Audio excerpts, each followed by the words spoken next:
সালেহীন সালেহীন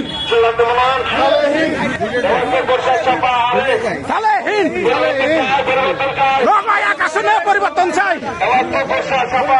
পরিবর্তন চাই পরিবর্তন চাই পরিবর্তন চাই পরিবর্তন চাই নওগাঁ ৪৬ নওগাঁ এক আসনে পরিবর্তন চাই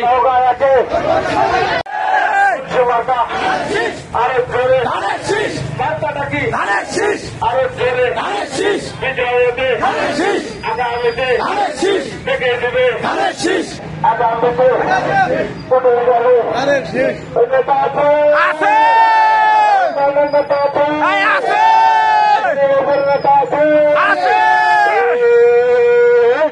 নেতা সালেহীন আরে জোরে সালেহীন তাল মিলিয়ে সালেহীন কোনছে নেতা সালেহীন তালে তালে সালেহীন তাল মিলিয়ে সালেহীন পরিবর্তন চাই পরিবর্তন চাই নওগাঁ এক আসনে পরিবর্তন চাই পরিবর্তন চাই পরিবর্তন চাই নওগাঁ এক আসনে পরিবর্তন চাই নওগাঁ একে পরিবর্তন চাই পরিবর্তন চাই পরিবর্তন চাই নওগাঁ একে পরিবর্তন চাই ৪৬ নওগাঁ একে পরিবর্তন চাই পরিবর্তন চাই ৪৬ নওগাঁ একে পরিবর্তন চাই পরিবর্তন চাই আছে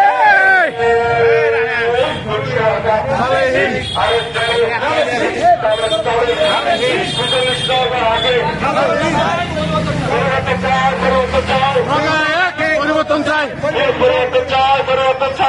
তাহলে আমরা যতটুকু সুখে থাকবো তার চেয়ে বেশি সুখে থাকবে আওয়ামী লীগের লোকেরা আমি আর চেয়ে বেশি কিছু আর বলতে চাই না।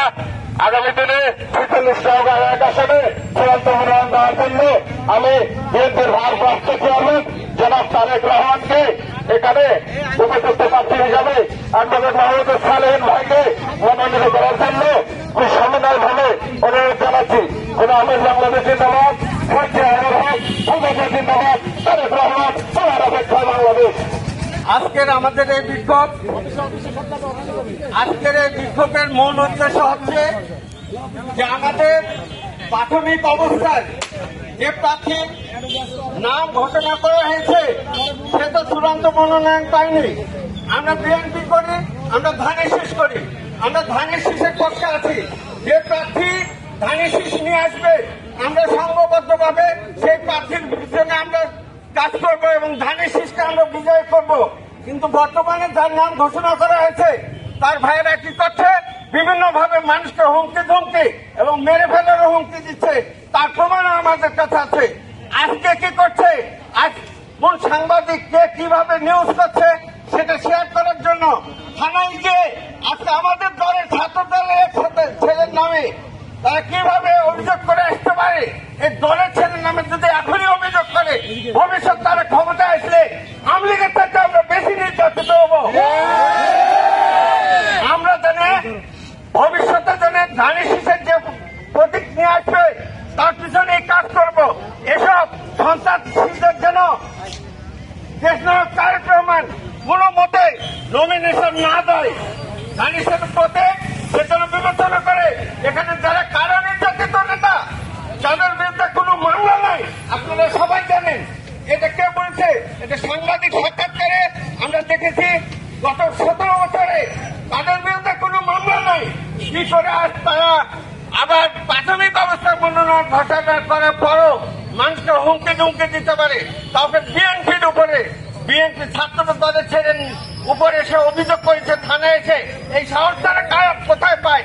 তাই বলবো আমরা চাই যে সৎ যোগ্য যে রাজপথে ছিল, যে রাজপথের লড়াকু সৈনিক যার ৫টা মামলা আছে, ৩টা মামলায় তাকে রিমান্ড নেওয়া হয়েছিল এবং উচ্চ শিক্ষিত এবং সুশিক্ষিত আইন বিষয় বিশেষজ্ঞ হাইকোর্টের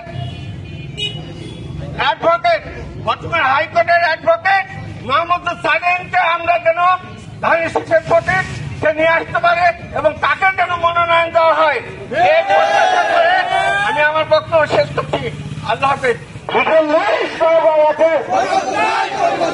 ৪৬ নওগাঁ একে ৪৬ নওগাঁ একে সালেহীন যোগ্যতা সালেহীন আরে ছেড়ে সালেহীন তালমিলিয়ে সালেহীন তালমিলিয়ে সালেহীন হচ্ছে ভাই সালেহীন আরে ছেড়ে সালেহীন যোগ্য বলে সালেহীন চাঁদ পেতে সালেহীন দেশে মার্কাটা কি আরেক করে মার্কা আছে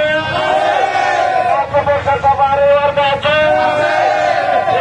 মার্কা আছে বিজয়ের মার্কা আছে মার্কা আরেক জোরে দেখতে বলো তালে নিয়ে তালে নামাজ পড়ে ওর সাথে কাবা হারে আরেক জোরে